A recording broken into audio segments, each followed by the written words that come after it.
This is Ian from Lean Media. I'm going to show you how to cancel an Amazon Advantage purchase order. If this video helps, please take a moment to like it, follow me, let's get started. We're on the Amazon Advantage homepage. I've been using Amazon Advantage for like 10 years.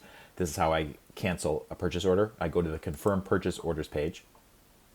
I select the purchase order that's to be canceled, and then I say Open Selected POs. And then it will show me all the items that Amazon has asked me to send in. So basically what I'm going to do is I'm going to just zero all of the ISBNs, the requested amounts. So it says quantity requested, expected quantity. I'm just going to change that to 0. Just go all the way through it.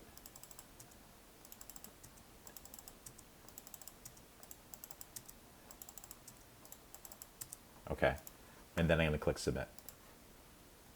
So I've just confirmed the receipt of the purchase order, which I have to do within 24 hours of getting it. But then I've also told Amazon we won't be sending anything in.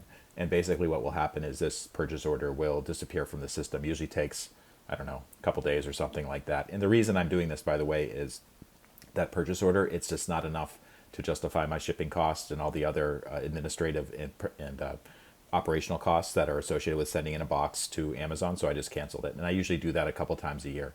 If the amount of ISBNs, if the units that they were asking me to ship was over 300, I would take a look at it and determine what I was going to be sending in. But in this case, it's not worth it, so I just canceled it. If this video helped, please take a moment to like it, follow me, and I'll see you next time.